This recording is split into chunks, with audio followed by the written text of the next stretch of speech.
write a song talking about thank God for forgiving a hoe like me, and your black mama sitting up in church singing forgive a hoe like me. What kind of fools are y'all? Huh? I go all over the world. I go to China, check out the Christian community. Huh? Jesus looked Chinese. Huh? Go to Africa, India, Jesus look Indian. Go to Japan, go to Brazil, Jesus look Brazilian. Come back home to America and go in the black community to a black church, and Jesus is a white man, and you wonder what's wrong with your children. You nigga. Huh? Huh?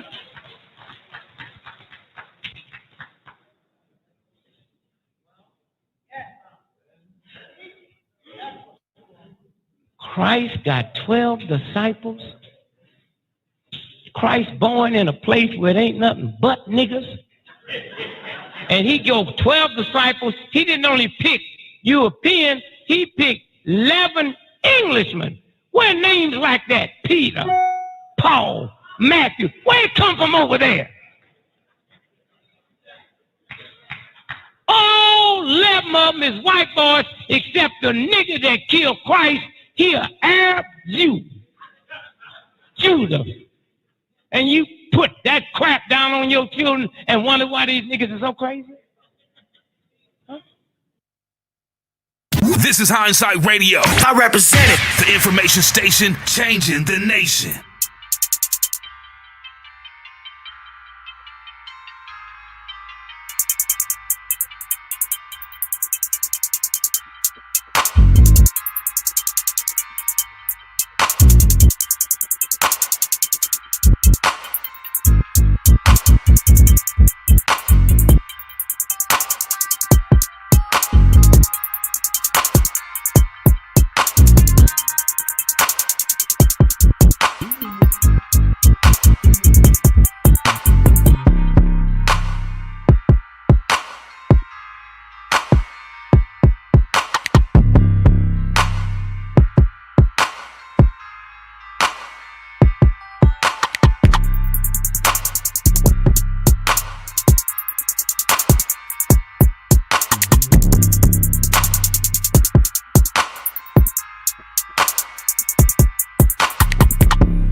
You are listening to Akeem El, an American national, but not a citizen of the United States.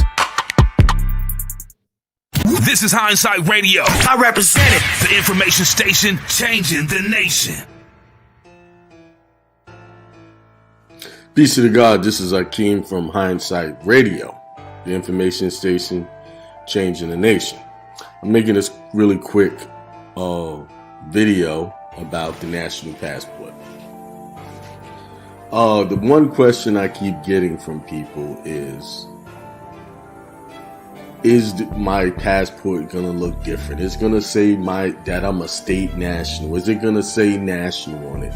Is it going to have some look different from the passport I had prior to me applying for my national passport status? The answer, simply put, is no. Yeah, passport will look identical to the one you had before. The difference is how you filled out the application. That's what makes a difference. See, people do not understand how contracts work. When you filled out the application, the first time you filled it out as a U.S. citizen, and you set up certain things on that application to look like a U.S. citizen. Now, when you come to me, I teach you how to fill it out as a national, but not a citizen of the United States. And they give you your passport. What people forget about, and it's very frustrating to keep repeating myself, is this. When you do the application, you swear an oath to say that everything on that application is true and correct under penalty and perjury, right? So the first time you did it, when you did it as a U.S. citizen, you swore that you was a U.S. citizen, right? Which you lied, because I taught you, anybody who's come to my seminars, I tell you, you never was a U.S. citizen if you was born in one of the sovereign states of the Union. If you're born in New York, you're a New Yorker. North Carolina, you're a North Carolinian. You understand? Or if you're in South Carolina, South Carolinian. So you assumed you were a U.S. citizen because on the application, that's all they gave you. It was a yes or no. Are you a U.S. citizen? It was a mind game. It was a Jedi mind trick for you. And you hear so many people talking about, oh, you're a U.S. citizen, just that and the other, because you have a birth certificate from New York. No, my birth certificate does not say U.S. on it. It says New York, and I can only go to New York to get my birth certificate. So if I was a U.S. citizen, I should be able to go down to D.C. to get it. I should go anywhere in any one of the states to get it. No, I can only get my birth certificate from the place I was born in, or AKA the country I was born in. And if people have a confusion about whether state is a country, let's look up the definition again. I've done this so many times. So let's look it up. It's right there. See the synonyms of state? A nation or territory considered as an organized political community under one government. Country. There it is. That's the synonym for state. See?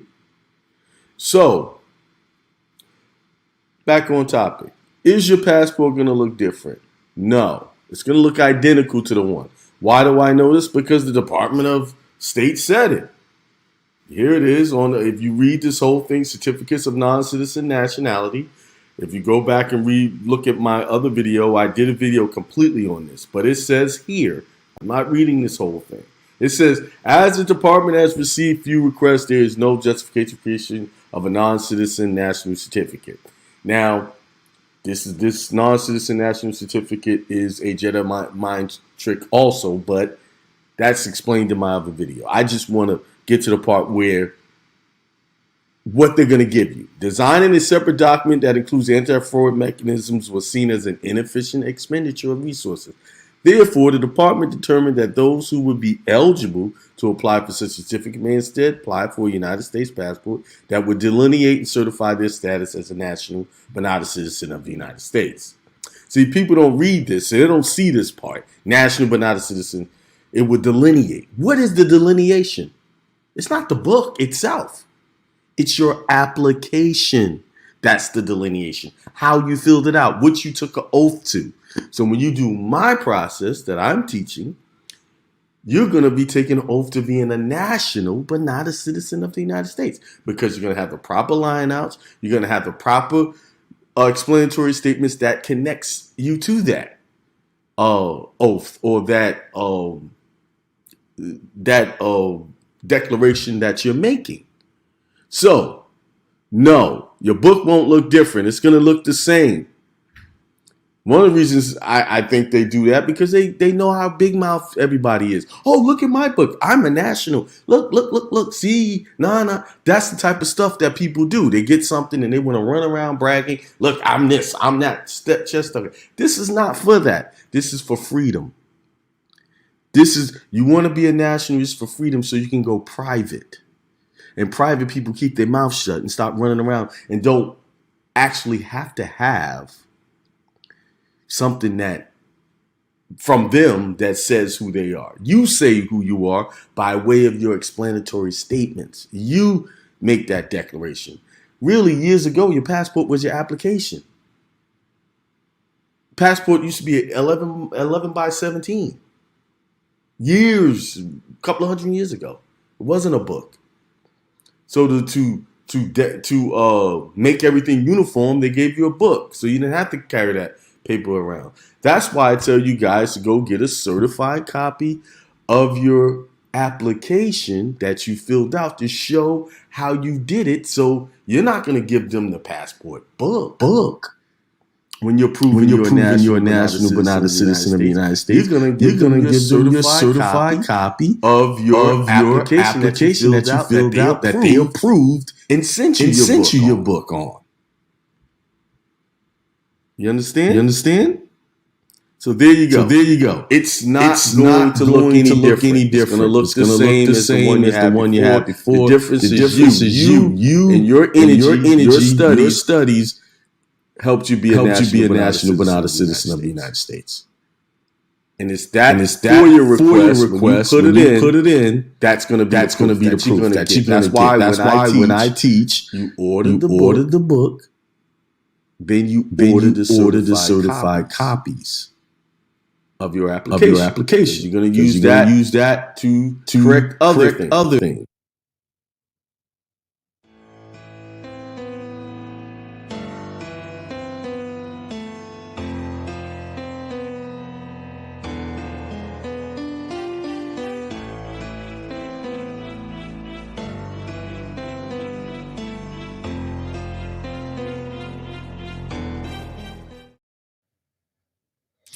All right, peace, everybody. Thanks for tuning in to another episode of the Truth Tuesday Show with your host, Akeem L, here on Hindsight Radio, the information station changing the nation.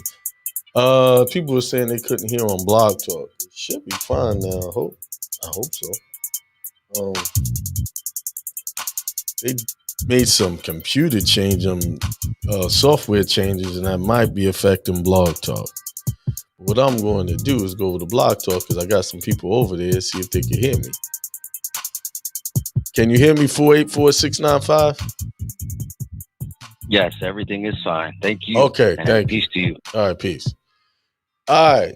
Now, if you want to talk or have questions, comments, whatever, 563-999-3615. This show mostly is going to be dedicated to question and answer. So if you got questions, whatever it is, I will try to answer them. Most questions I can answer on the air. If I can't, I'll tell you we need to talk about that in private. But it's always a good idea to just ask, hey, I want to ask about this, and I'll let you know. Or I'll, give you the general idea, and then we go deeper into the conversation. We can't let everybody know what we're doing over here. And so sometimes I can't always answer questions completely. So there's a number going across the screen on YouTube, 563-999-3615. Y'all could go to my YouTube channel, just look up Akeem is Limitless, and it will be there. Let's see who's out there in the house. We got Curtis Williams, Darryl G, LMC Yeshurun. He said they changed the passport application. I'd like to hear about that. What did they change? Yalik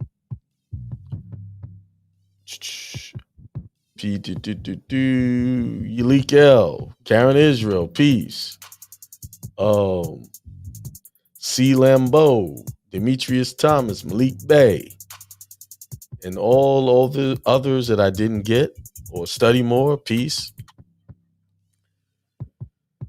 Somebody said, can they basically put what we want on that since I was never, yeah, pretty much. You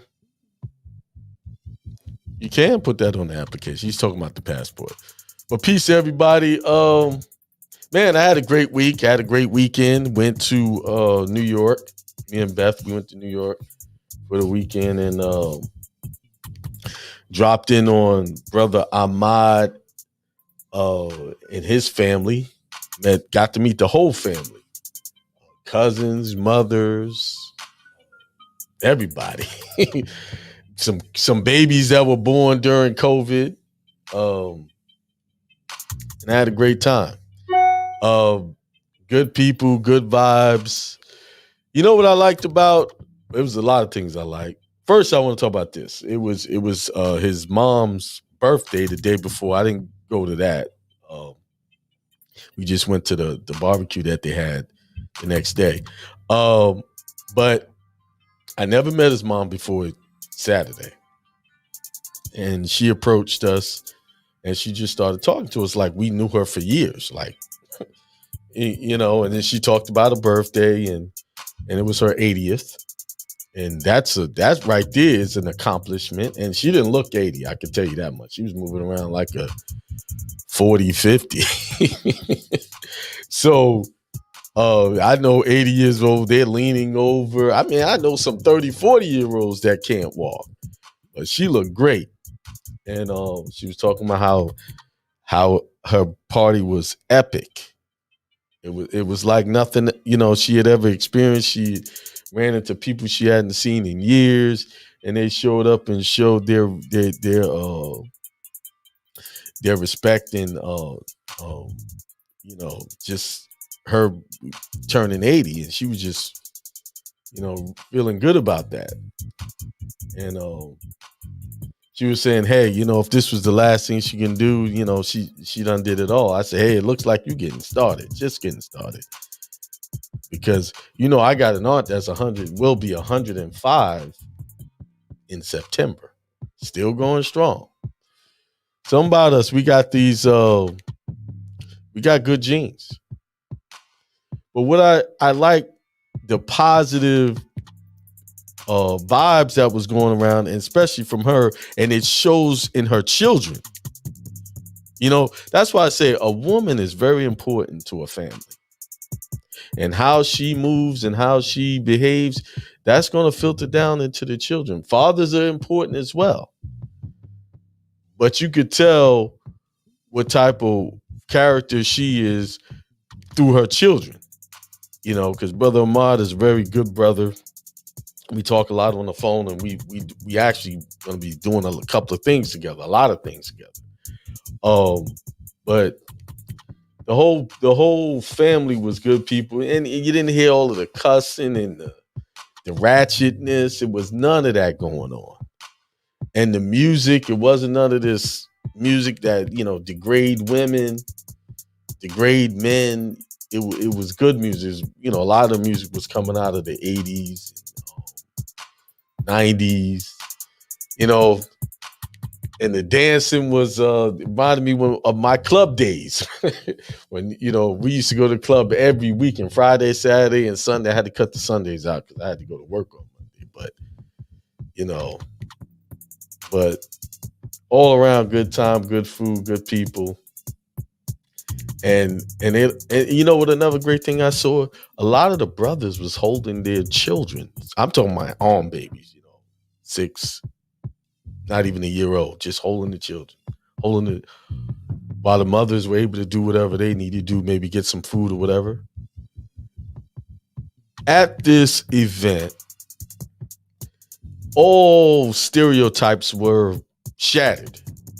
What they say about, you know, brothers or black fathers, whatever they want to call us, African American, they want to call us, fathers don't take care of their children. That is a lie. Because that's all I saw at this party. Men holding it down. Being men. Not betas. Alphas. And when I say alpha, some people misunderstand what that word means. Alpha just means leader, someone who takes the lead. And the alpha could be a man or a woman, to be truthful. But now I'm talking about alpha males. It was a house full of, a party full of alphas, and that was good to see. And and also the women seemed to be supportive, respectful, respecting themselves, not out there just man. Listen, that party was an example how we all should be. Anyway. Some people say, what? Fathers take care just like mothers hold it down. Yes, we do. They just don't want to talk about that on the media. It's better to say brothers are not doing anything. See, when they talk about us brothers, most of the stuff y'all hear is on television. They're saying it, and then these sisters see that and then they go run with that narrative like as if they're experiencing. I hear a lot of sisters, oh, women are getting treated bad. Then when I get down to are you being treated bad? No, I'm not. Then why are you talking about it? Because you heard somewhere else, or you hear your girlfriend whining about something who's been in several relationships and don't know how to make a good decision when it comes to a man? This narrative that they're pushing is not true. And most of the stuff you're listening to, reading, and hearing is not true. A lot of stuff you've been hearing in church is not true. That's why I played Dick Gregory about this white Jesus crap. He coming from a region where people of color and people are dark, and all of a sudden you got this white guy. Then he picks all the guys he picked had English names. Come on, man, we got to start waking up and start realizing what's true and what's not true. Yes, I use the Bible to talk about what I teach because that's most of y'all are programmed to accept that. So, and that does have a lot of good examples I can use in it. Taxes are not true, too. It's an illusion. Once again, 563-999-3615. People taking responsibility. That's what I saw at the party. And they partied now.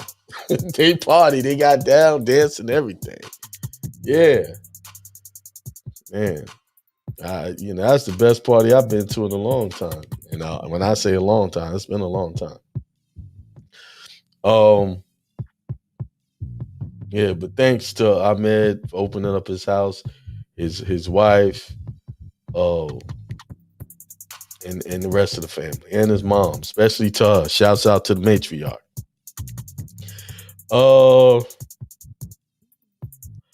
So I'm reading the comments. Family suits on accord. Peace. Alphas living their best life. Absolutely.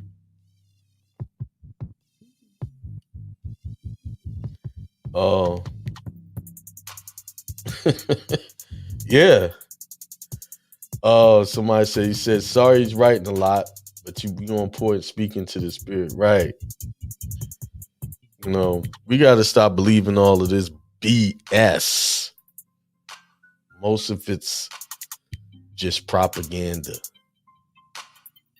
And, it's a shame that we can't get our people to, see that they're being played. They're being played. What's the topic of the show? The topic of the show is question and answers, right? That's really the topic. If y'all got a question, somebody's already got their hand up. I'm taking questions.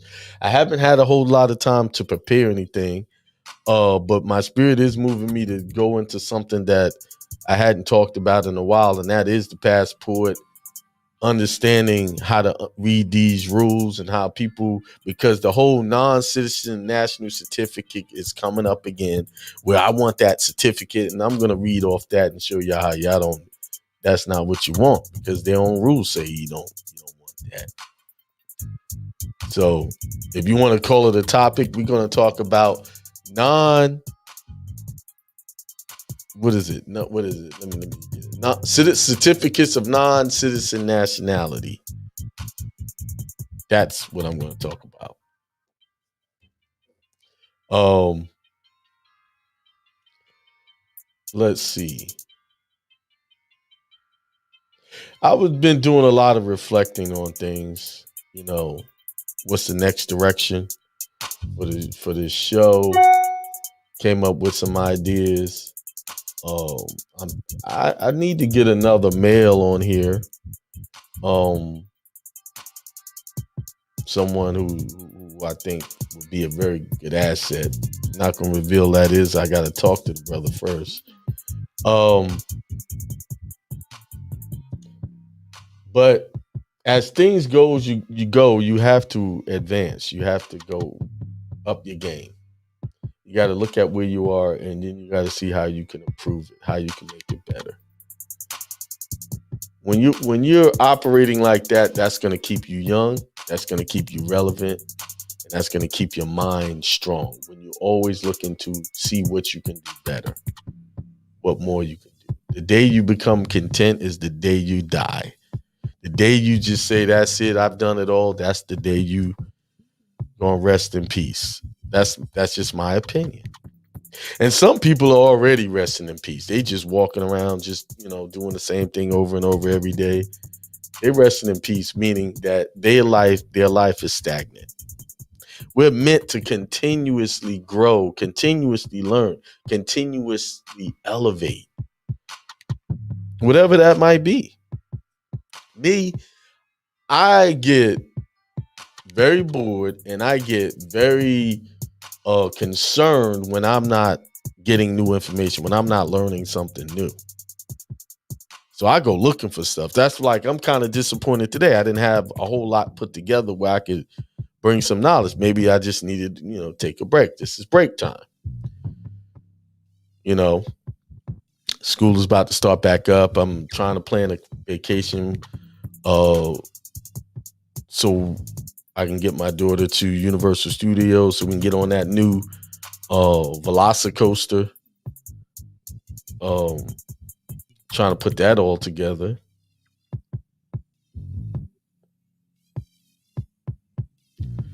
Somebody said they've been waiting on hold. Oh, well, I'll get you down. Let me go, and then I'll get into what since you can't hold. Maybe you're at work or whatever. Or you just trying to rush me. Let's see. 925-341. What's up? Turn your volume, whatever. You got some loud background. 925-341. People's right. Is that you that's in the chat? No, it wasn't me. I'm People's right. Well, if you're on hold, you need to press 1. People's right. I don't know. You got to press 1 when you call in. Press 1. My bad. Right. Well, since I got you, what you got? What you want to know? What question? What comment? Man, what's going on?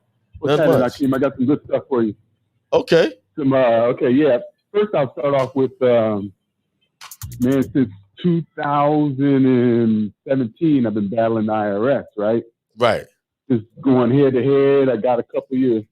The IRS tax webinar years back. Has battled a little bit with that, but and a couple things. But anyhow, so finally, I just ran into some verbiage, and I was like, you know what? And the spirit moved me. I could just say literally. I haven't put together an affidavit in a while, so I put together an affidavit, Yahweh's affidavit of truth.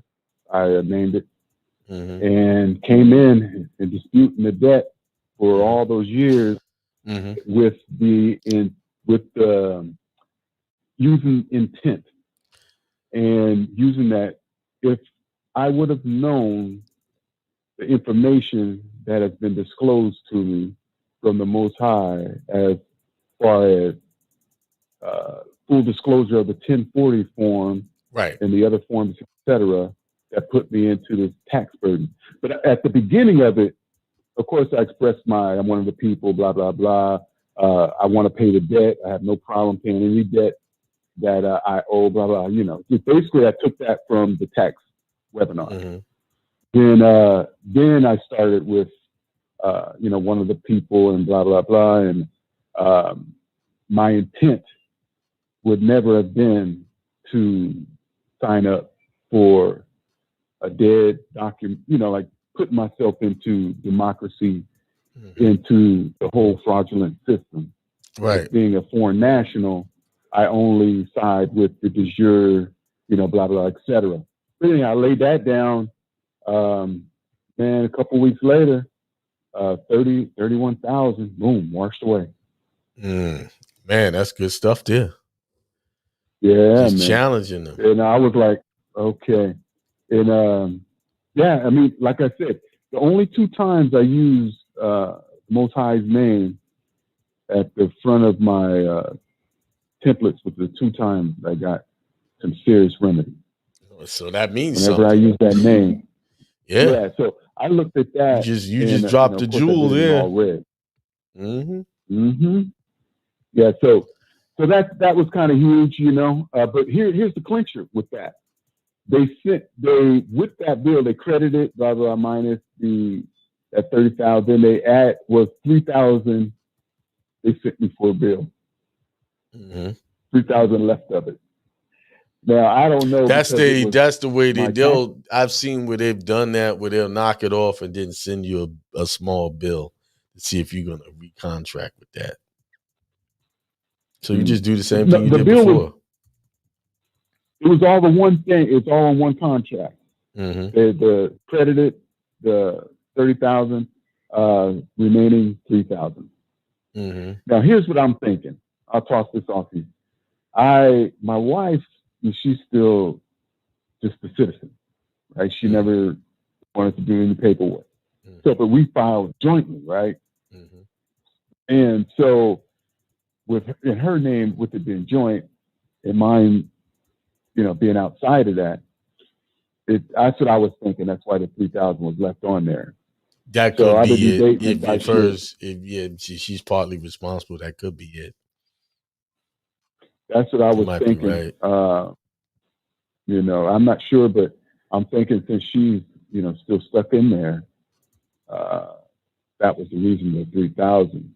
So I was debating whether I should send him another letter. I would send another letter. She's like, I'll just pay. I would do the same thing you just did on the other ones. Now, remember, she's not a U.S. citizen. She's just posing as one. You just got exactly. Yeah, exactly. Yeah, she doesn't. She doesn't know any better, so she, right, behaving and moving like one, so they treat her like one. Yeah, right. And so you say I should just kind of just the same keep thing doing. over. I've seen that before, where a guy he had a bunch of debt, and then they wiped it all out, then sent him another bill for $50. What did he end up doing? Did he wash it up? Did he send him another letter? Did the same thing all over again. They left him alone after that. That's all for the contract. Okay. You don't do nothing in 30 days, they'll make it a debt. Yeah. So that's what I'll do. I'll do that again. Yeah. So then my second dealing was with yesterday. I dealt with the Social Security office. I don't know what the hell. I needed to get a new Social Security card, right? But I really wanted to go in there with I did the FOIL of my national passport. So I took all my certified documents with me and to change my status, right, in the system. And he, so anyhow, I went in there with all my stuff. And of course, boom, agent, you got a birth certificate, so you're born American citizen. Everybody's born an American citizen. You cannot be nothing but that. So I was like, you sure you know what you're talking about? You were trained in this job, right? So he goes, yes. So I know all the things about American citizens and the different citizens. So he's adamant. So I said, okay, well, why don't you just open up my the document that the state sent me and just read a few of the pages in there and bring up the laws that's on your computer. Of course, you did my passport, so everything that's in there. Anyhow, he went through, did it all. Then he was quiet for a long time. So I was sitting there for like 25 minutes while he was going in the computer looking at everything. Then finally he goes, well, I don't know the secretary. He doesn't say anything that's concrete about you not being an American citizen. And the passport doesn't say foreign national. It ain't gonna say it. I said, wow. And I told him, I said, they're not gonna put that out there. Come on, man. That's what I hope. Why would it say foreign national on it anyway? It would say that because you're not a foreign national. Well, United States is foreign, but you're American. So man. I just that's cool. Yeah, just redo it or do it again. All right, brother. I got to get this other call. This guy seemed like he got a job to go to or something. All right, Akeem, it was good talking to you. I appreciate it. All right, peace. All right, peace. People's right. What's your first 3 digits of your number so I can make sure I pick the right number? I know this is. I'm gonna have to just play it by ear. 778-889. Hey, is it me? I don't know. Are you people's right on YouTube? Well, yeah, that's my YouTube name. Yeah, no, my Okay. name's Fred the Fixer, though. Fred the Yeah, they Fixer. call me Fred the Fixer. Okay, get to the point. You've been rushing me. What do you need? Oh, you're rushing me now. You're giving me Yeah, the I'm old rushing you because you're you rushing giving me me. the old, how do you like it? you giving me the how do you like it? All right. Okay, Well, what's your question or comment? give me a chance here.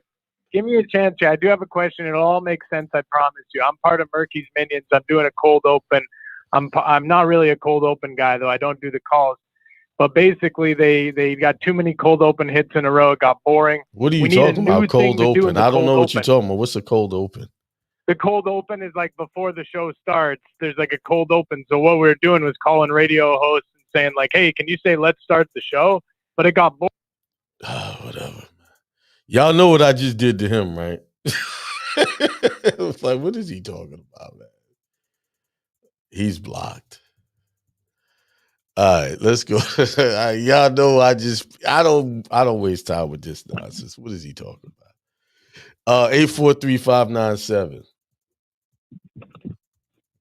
Hello. Hey, what's up, Peace? I had my finger on that X button, and because I had the spirit told me that he was gonna be a nuisance. Something wasn't right. You're right. I was like, what is he talking about? Cold open. Well, okay. All right.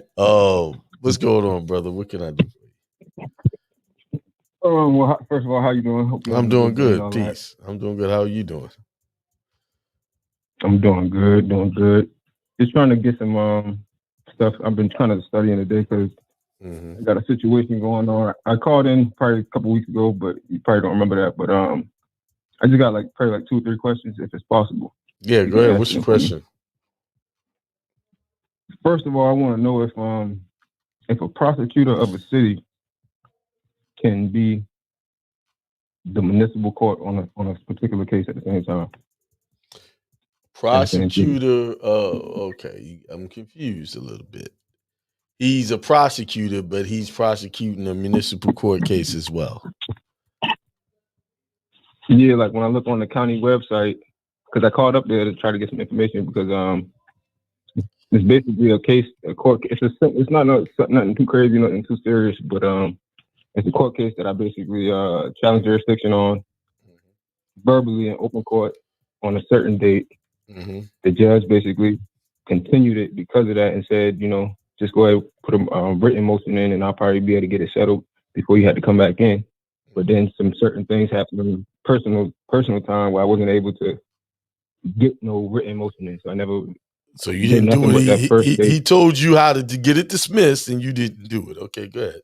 I'm listening. Yeah. But I basically had surgery. I had appendicitis surgery and all that, blah, blah, blah. So then they had another court date like 10, 12 days after my surgery.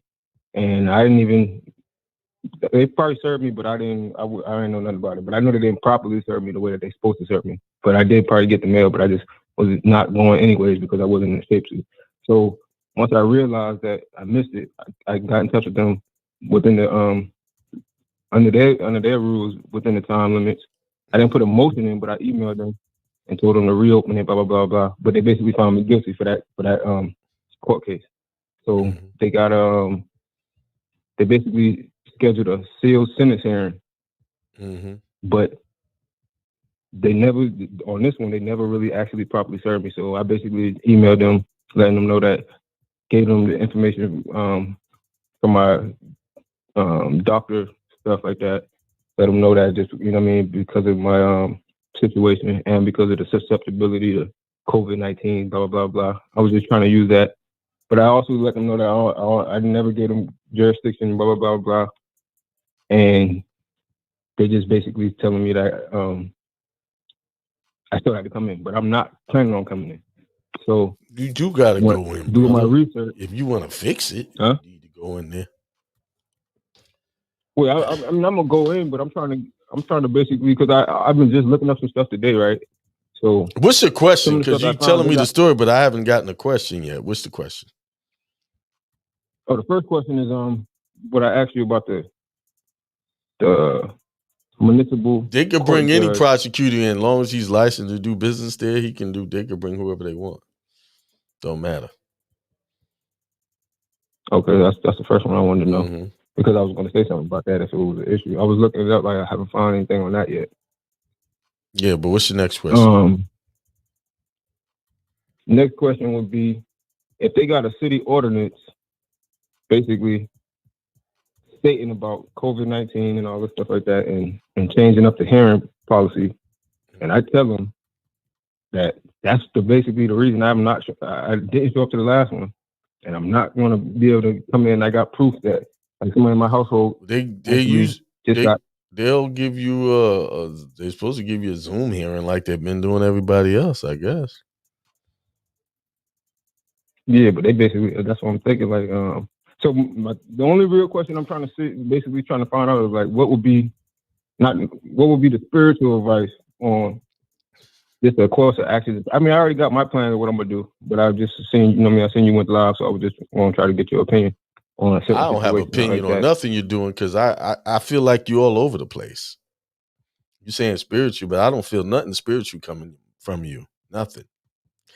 What I get from you is confusion, and you're double-minded. No, I just said I was saying spiritual advice because I didn't want to ask you for legal advice. That's why I said it like that. But okay. The reason I was just what you need to do faster, is do that motion, like he said, and you could do a void judgment, vacate void judgment on the order that they sealed, whatever they did. I don't know any details of what happened. You can do that. But like I said, brother, you're very confused. And it's coming off of you. No, I'm not confused. I just didn't want to. Okay. Because last time I called you, you know what I'm saying? I already understand that you got multiple callers, so you don't want to. I don't got no problem telling you the full story, but I already understand that you. No, I don't want you to tell the full story on the air. You missed the court date. You had to take some of that. You missed the court date. The judge told you exactly what to do to shut it down. Do this by motion. You didn't do it. So because you left them an opening, they found you guilty. Now, I know you probably had some health issues that prevented it. First you said it was health issues. Then you're saying, I didn't want to go because of COVID. And why are they making me come? I don't want to go in there because of COVID. But it sounds like you're using COVID as an excuse. I'm just basically, the reason I said that is because the fact is that the court date that they accusing me of, they finding me guilty on was like 10 days after my surgery. So just in common sense wise, and me thinking with all this COVID going on, that's like, and they got ordinances that changed the way that. So why didn't you show up to the court date? That you said it was 10 days before your surgery. Why didn't you show up to the court date? No, it was 10 days after my surgery. After, after you 10 days after your surgery. Okay. Well, you're supposed to. You didn't just walk in there and have surgery, did you? Say, hey, doc, you gonna cut me open?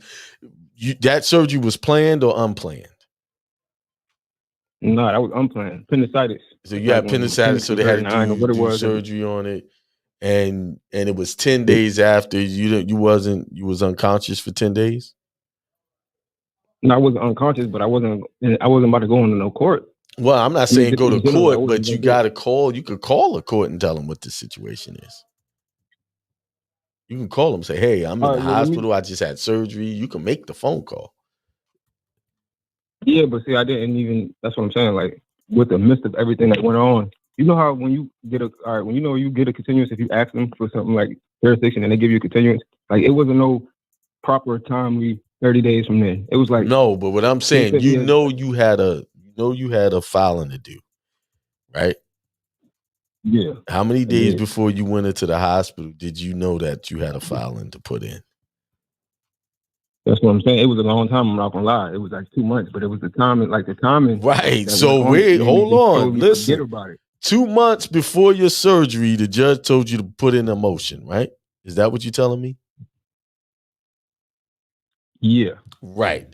If you understand the rules of court, most motions you pretty much only had 21 to 30 days to get that motion together But you didn't. But I I don't also think you understand the understood fact that. that you can put a verbal. No, You can put a verbal, verbal. brother. I don't. Okay.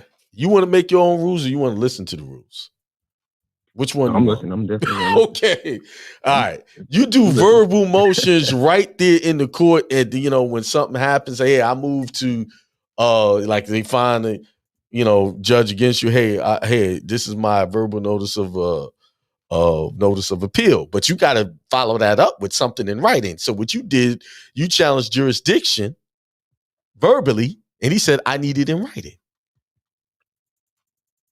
He was gracious, said, I'm gonna give you time to put that together, and I need it in writing, so you can give them clear reasons why they don't have jurisdiction. You can't just go in With there. me not doing that. That's the everything must be in writing. Court is not just you in a room. It's on paper, and you want it on paper because you're documenting that. So what if you lose? You don't have this motion in. You go to appeals court. They're gonna be like, where's the transcript? Where's the stuff you're filing? They're gonna say there's nothing in here stamped by the clerk.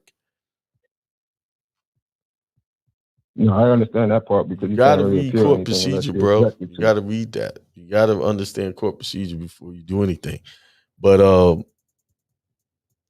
I gotta move on. But I'll take the last question. You need to get that on my website, How to Win in Court. Is a lawyer actually put that together? Go study that. Yeah, I got that. I got that. But Then I don't understand why you're thinking you could just walk in there and say something and they're gonna follow up. The judge gave you an out and you didn't take it. No, I don't. Yeah. I don't think but that. Go ahead. What's your next question? I'm just What's your next question? basically what I was reading today, in the ordinances or whatever the rules. Even when you found, like, all right, say if they try to find you guilty in the absence of your appearance or whatever like that, they say in their own rules that they don't just simply find you guilty just because you was absent. So they still basically I answered that question with the last answer. You could put in a vacate void judgment because they didn't have a competent fact witness there to testify to say whether you did something or not. They use hearsay evidence. So that's how you challenge that. Yeah, that's what even though you're not there, doesn't mean you're guilty. They still have to use sworn testimony, sworn affidavits, support, they have to have real evidence. That's like in any case. That's like a third-party debt collector case. A lawyer can't just show up to go, oh, this guy did this, that, and the other, and they use that to find that person guilty or judge against them. They still need sworn testimony by way of an sworn affidavit, someone that could be questioned under oath, someone with firsthand knowledge. So you possibly can overturn that judgment just by doing a vacate void judgment on those grounds. Lack of subject matter jurisdiction. That's what it is. All right. So that attacking affidavit video that you did. Exactly. Exactly. You're on point. There it is. Go study that. Yeah. All right. Yeah. All right, brother. I got to move on. Thanks. Appreciate it. All right. Let's go to 253-476. Yeah, greetings, Hakeem. How you doing? Hey, greetings. What's going on? Yeah, doing great. I was going to call you last week. I was on, but you was looking so exhausted, and I didn't want to ask you anything. You was about to fall out, and I could feel it, and I didn't want to bug you because I know you needed to go get some rest. So that's why I didn't call in to ask anything last week. Okay, cool. Thank you. What's up? What's your question? Yeah, I got a few questions I wanted to ask you. Say, for instance, that you send in your tax court petition and everything for tax court. Mm-hmm. You receive a phone call from the tax court attorney. That's not unusual. But go ahead. Well, he said that the commissioner does not have jurisdiction, and that he wanted to get my permission to dismiss the case. And that's what you want. Did you watch the video on the tax video, or do you have it? I don't IRS have that webinar 4. Oh, I didn't know you had a webinar for. Yeah, I had it for almost 2 years now, or a year. Yeah, that's normal. That's what they're gonna say. They don't have jurisdiction, and that's what you want. Yeah, and he wanted me to give him my permission to this. Go ahead. Yeah, you give him the permission. Go ahead. Give me that order. I gave him permission to dismiss the case, but the thing, for lack of jurisdiction. How is it that we still receiving collection correspondence and they're not supposed to have jurisdiction? Well, you're supposed to use that order to shut that down. They don't have jurisdiction. So if they don't have jurisdiction to do anything about that because they didn't send you the proper notices, then those notices for the debt should go away. But you have to go and present that order to them. Right. I did that with some of those agents that was sending correspondence here. I shut them down with that, and then something comes from another. They keep switching it around, so you just keep repeating the process. They switch it to another office. They try to wear you out, but the whole system is crazy. But it's just part of the process. Yeah, but do you think that we need to file another case in tax court again? No. Why would you? You got what you needed. You just use that to shut the other letters down that you're getting. No, but the thing about it, I asked him, what about the tax lien that you have over in the county recorder's office? You use the same thing. Me, you got to go down there and shut it down. Oh, shit. It's telling you. See, okay.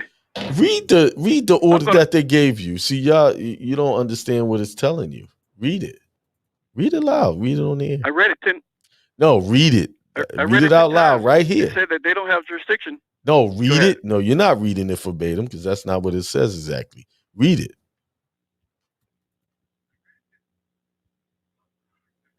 Say it out loud. I want to say it so I can hear it, and everybody else can hear it. Oh, you want me to get it and read it? Yes.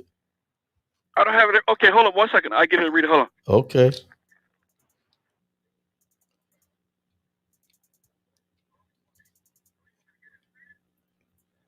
While we waiting for him to go get that, he got his win. He just don't know how to use that.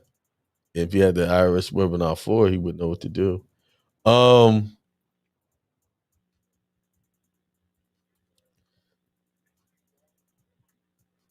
Yeah, rules of court is very important. If you don't understand the rules of court, then stay away from court. You can't go in there,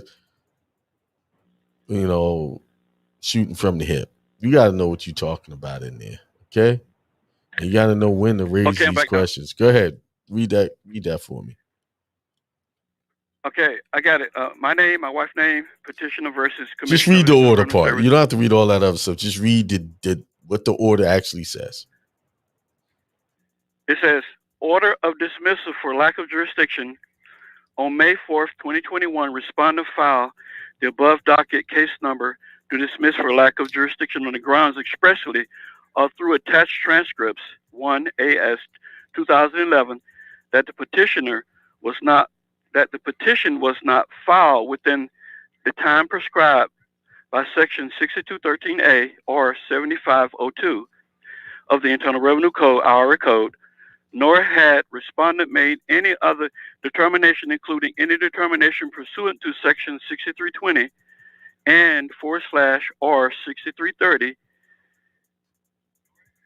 IRA Code raised by petitioners herein with respect to the 2011 tax year that would confer jurisdiction on the court, and number 2, as to 2000 through 2010 and 2012 through 2020, that no notice of deficiency as authorized by section 6212 and required by section 6213A IRA Code to form the basis for a petition to this tax court had been sent to petitioners. Stop right there. Go back at the beginning of that sentence. I want you to read it one more time. Go back where it said no notice was given. Hold it. Okay, let me get back here. Okay. that no notice of deficiency as authorized by Section 6212 and required by Section 6213A Stop right there. our code. Stop right there. So I'm trying to figure out why you're confused, because they just told you they didn't do what they were required to tell you before they said you owed any money. That's why they don't have jurisdiction, because they didn't do their job. Right. Right. So all you got to do, they right in their words, say, listen, I shouldn't even be build anything or have these liens because what is required to lead up to the lien was not done. So all of that's void ab initio. Right. So that's how you fight. You're right. Yeah. You're right. I came because it says that we wasn't served with a notice of deficiency nor a notice of determination. So they didn't do their job, like you said. Right. They're telling you they didn't do their job. They told you right there they didn't do their job. And we can't move forward because in order for litigation to move forward, we have to have all our ducks in a row. So they want to dismiss it because of their lack of jurisdiction. The court can't move because... So that means they have no jurisdiction whatsoever to even send you the letters. Right. So I should be able to use this in a form of an affidavit, placing in the county recorder's office to remove that tax lien from over there. Yep. Great. They're telling you they didn't do their job. There's certain things they need to do before they send out notice of liens. Before they got to do that, and that is telling you. They know people will be confused by how they wrote that, and because it's saying it's being dismissed because of that. Right. I really like listening to you because you can explain things really good, and sometimes it just flies right over my head. Yeah, they started off with all that stuff in the beginning to confuse you, but really the answer was right at the last part of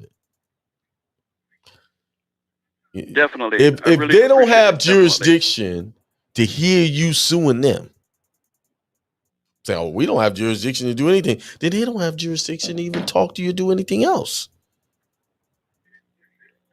You brought the petition saying that they're charging you this and this and that. You started that, right? And they said, well, we don't have jurisdiction because this, that, and the other. Meaning they don't have jurisdiction to do nothing.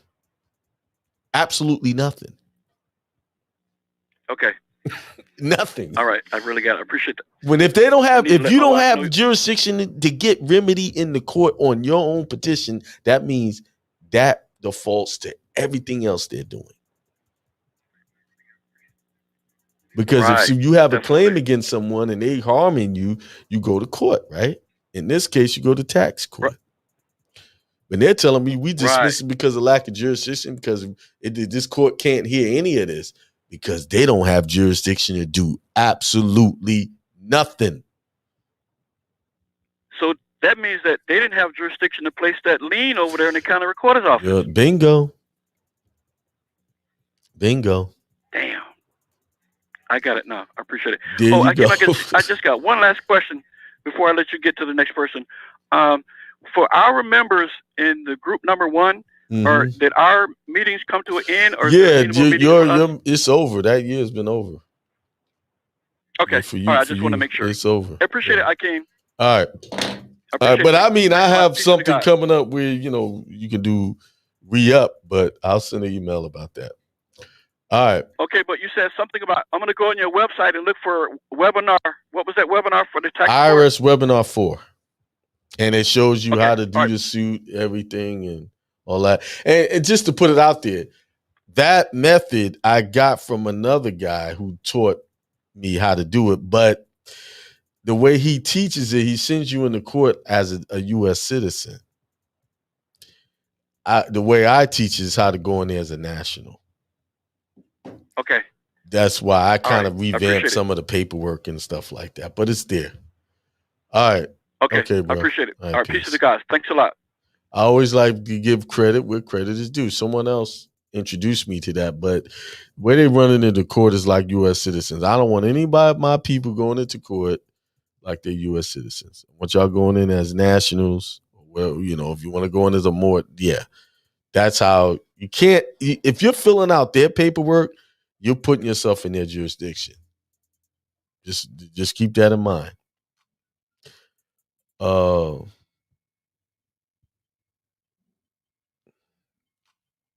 Yeah.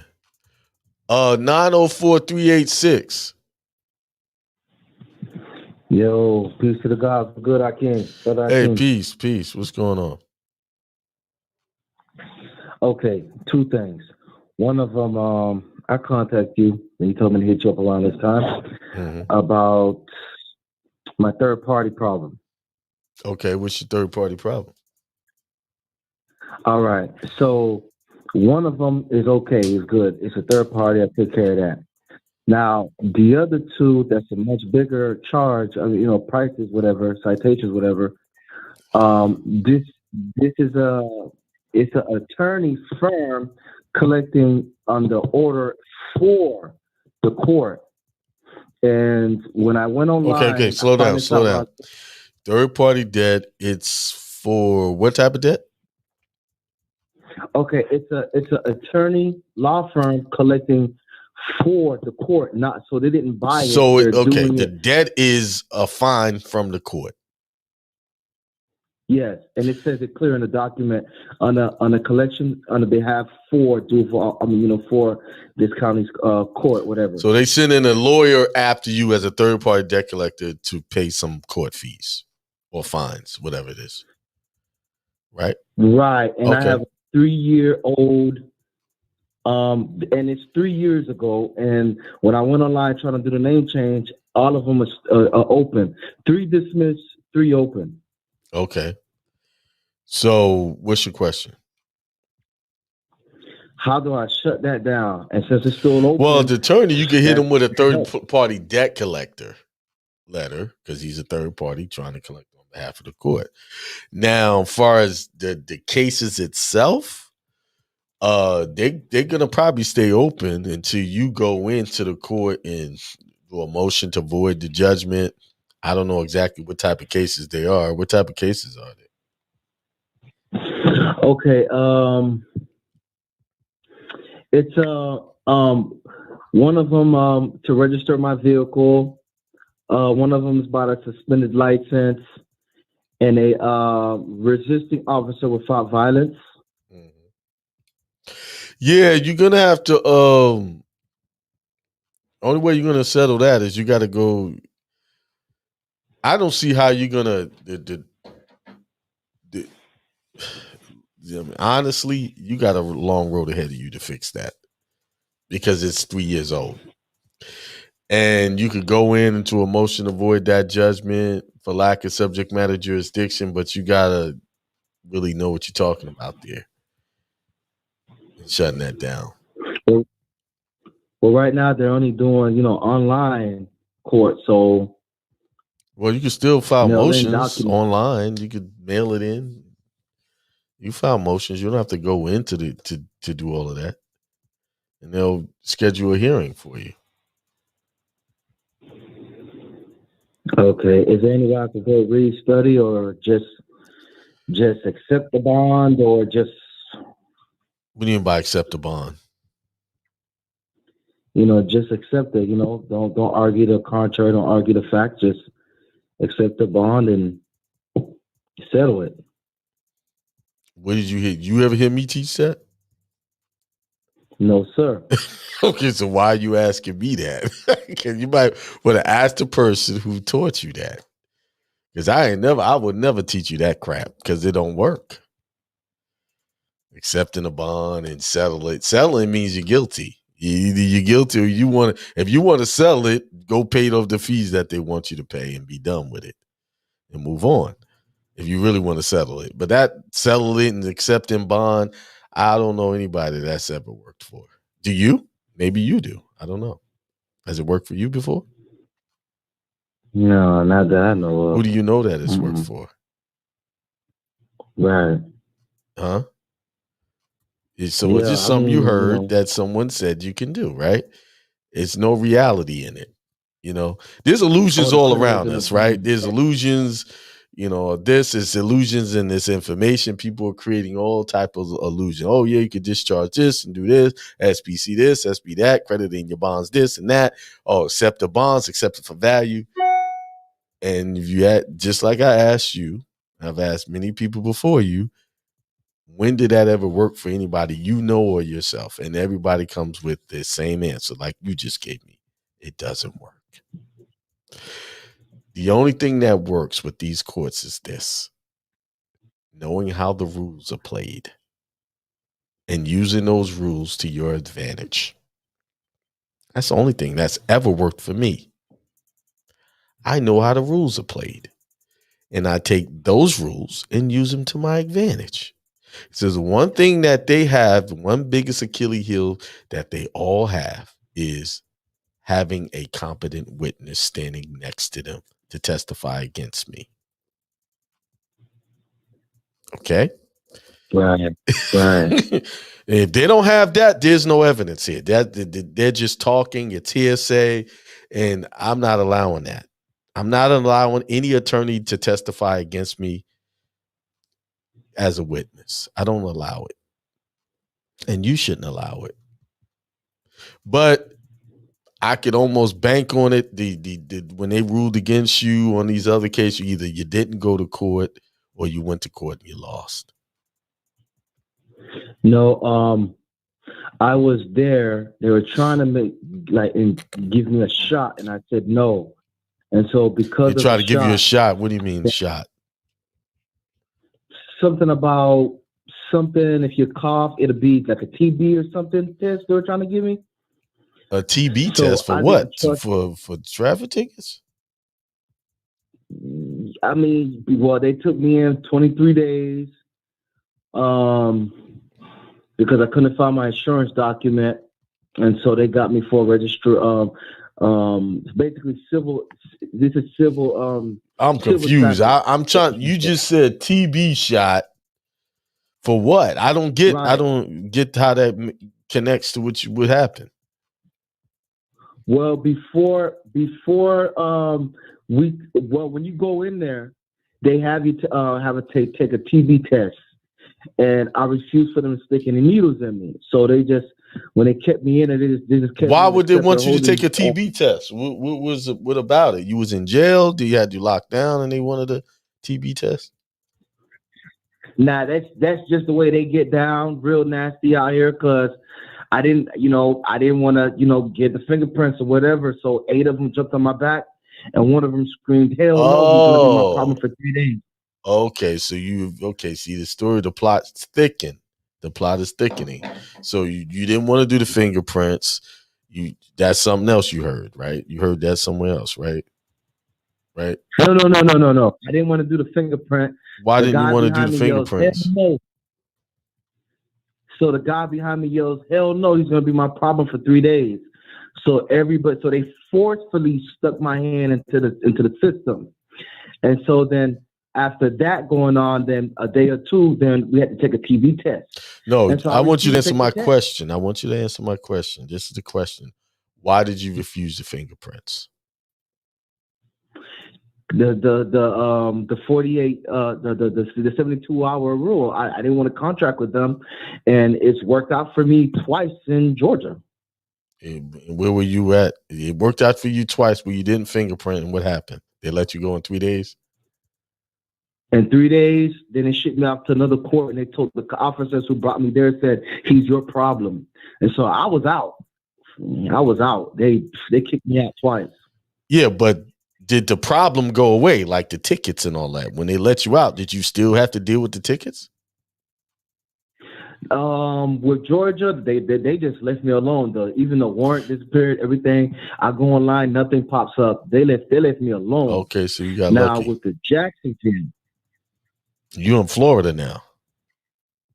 Yeah, now I'm in Florida now. They're the ones still.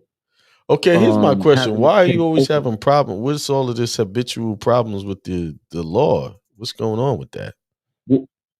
Well, at the time I was following these gurus, about you don't need the tag and stuff like this, and all of them would usually let me go as long as I showed them insurance, whether I was registered or not, no tag. You know, as long as I show them insurance. I mean, I have sheriffs, they let me go without nothing. Mhm. But, you know, in Jacksonville, it was a new guy, young 20, you know, want to be, you know, cowboy cop. And so I always have, you know, so Well, it see, went from there. here's my thing about that, not driving with plates and all of that. Yeah, you might get away with it a few times, but it's always that one that could cause problems, as you can see. And you're still dealing with that. You're still dealing with that. It's easier to just put the plates on the car, register the vehicle, and call it a day. I'm not trying to invite problems into my life. Do I agree with, you know, they want you to register and all of that stuff? No, I don't agree with it. But see, the difference is they have an army. I'm just one person. Right. And if I'm traveling with my family, I'm not about to put them through all of that aggravation. Right. See, that's why I say do the passport, because all of those helps in situations like that. I have them now. I have all that. Here's the thing. Here's the thing. I'm different than I move differently. I do things differently than most people do. Out of the 99% that's out there, I'm in the 1% doing things different. But nobody knows that I'm different. So I blend in.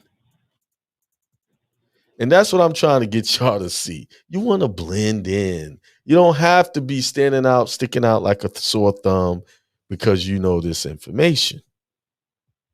Right. And there's people that's going to teach you, oh, you can do this. And those same people that are telling you that are driving around with plates on their car and they got driver's license and stuff like that. They're just selling you that because they know people are looking for a way to be free. But what they're doing is giving them a false sense of security.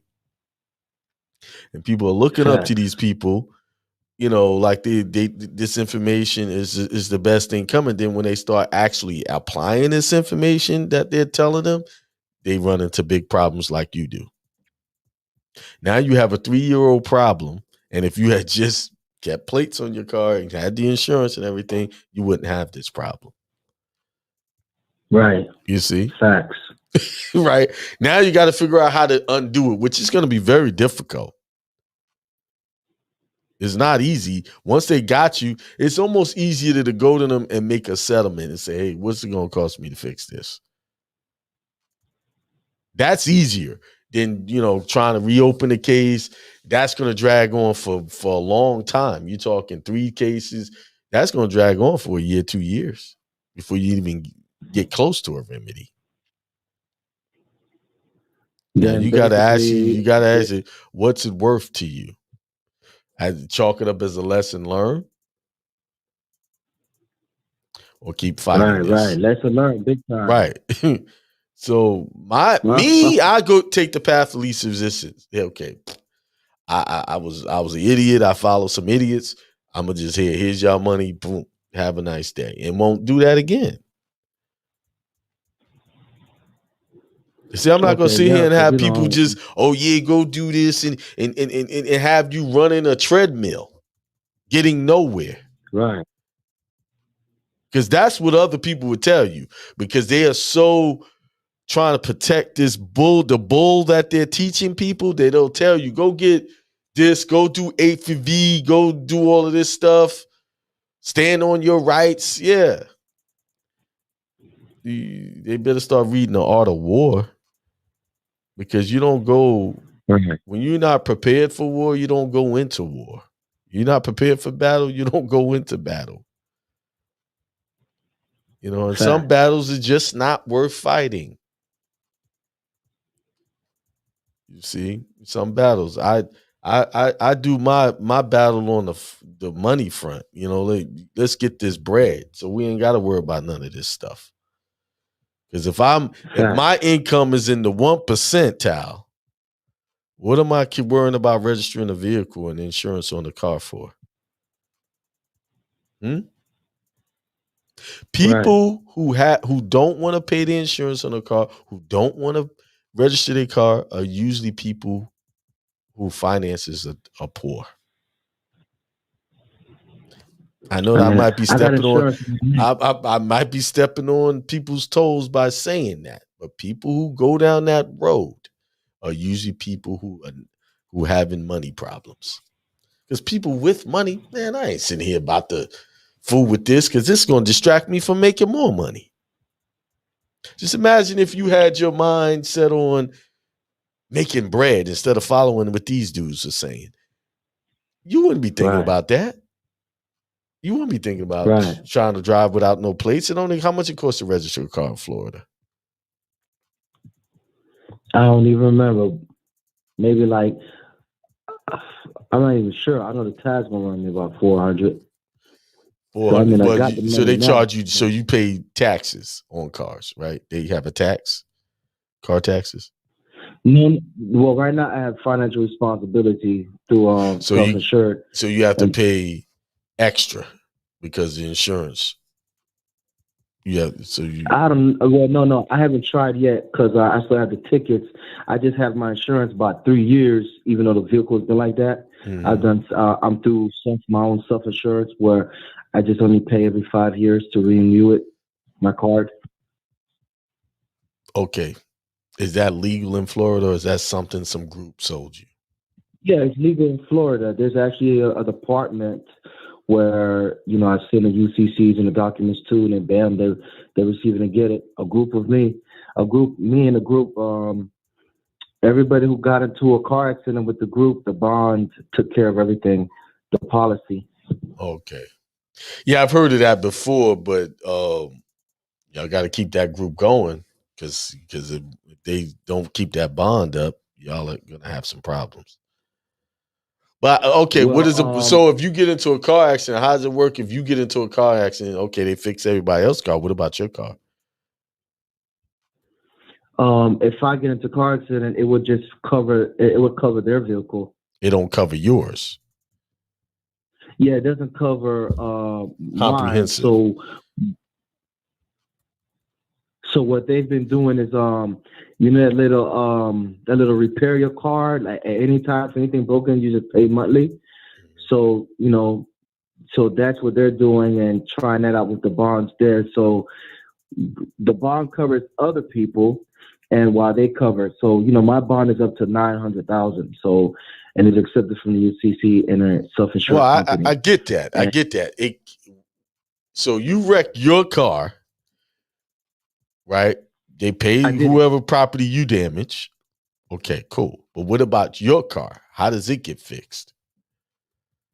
Through that that repair your car thing, the little thing with Ice TV on. It's like there's a certain amount you paid, and once you paid it, you paid, and you're good for a certain amount of time. I forgot, and so if anything happens, they cover the full coverage for you, and everybody's vehicle is locked in a trust, foreign trust. Okay, I've seen that before, and I've also seen it turn into a disaster. I just want to make sure you understand. That's not a new thing you're talking about, because it relies on other people paying into it. Like a group of y'all paying them. No, one person had to pay because they caused a really bad wreck, and the amount was just $100, and then they took the rest from the bond, the silver, basically 20 plus 1 silver bond. That one. I don't know if I'm saying too much. Okay, I'm trying to help you and see something. I've seen that before, but it relies on other people keeping up with it. Is you got to pay into it so often, or you pay once or whatever, and if the group falls apart, then you have no more bond. No, well, no one has paid anything. They just gave the bond and that's it, and moved on. No one's had any type of problems of whatsoever. And there's actually a department in Florida for self-insurance. Okay. And I've also had them contact me because one letter was wrong. I mean, every state has a self-insurance where you can self-insure. They just want to make sure the car is insured, no matter how you do it, that it's covered.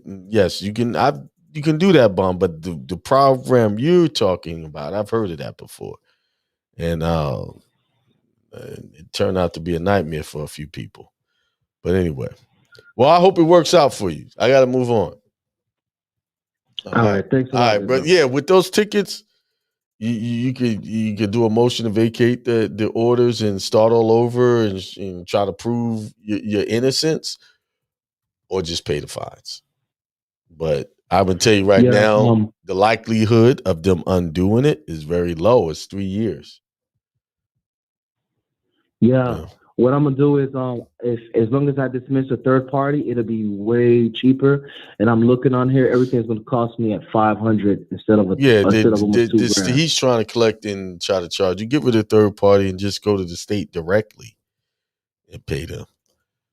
Yeah. Yeah, all that's right. exactly what I'm gonna do. All right. Peace, brother. Appreciate it. All right. Hey, anybody else got a question? Hit the one button. I see a lot of people on Blog Talk. I was gonna go over this certificates of non-citizen national, but those questions kind of wore me out. Maybe I should. I'm gonna do it. Well, actually, I got a video. Why would I do it again? Go see the video. The video's on YouTube talking about this, breaking this down. A lot of people don't understand what this says, and they're telling you. Let me just read this. I'm gonna just read the first part. Let me share the screen. I'm gonna read it. I gotta do it. I gotta do it.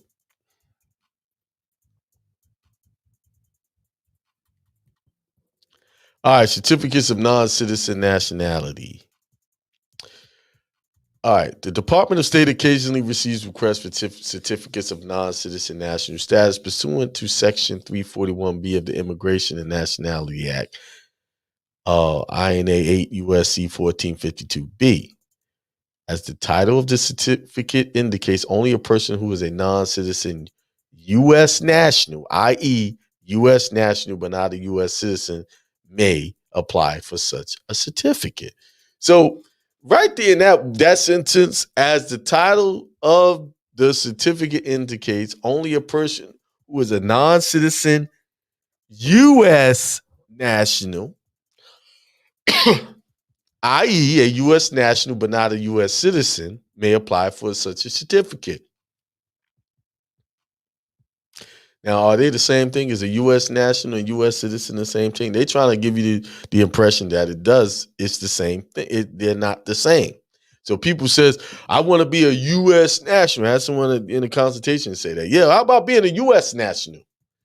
Like, what's in front of the national? It says U.S., United States national. You want to be that? Okay. I don't. Okay, as defined by the INA, all U.S. citizens are U.S. nationals. Wait a minute. Okay. See how they just played with the words here?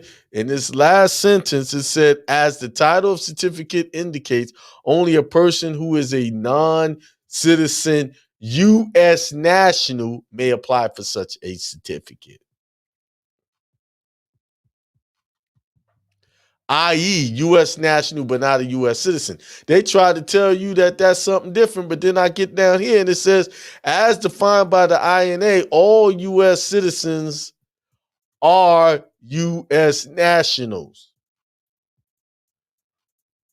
So why would I want a certificate of non-citizen U.S. national? Why would I want that? But only a relatively small number of persons acquire U.S. nationality without becoming a U.S. citizen.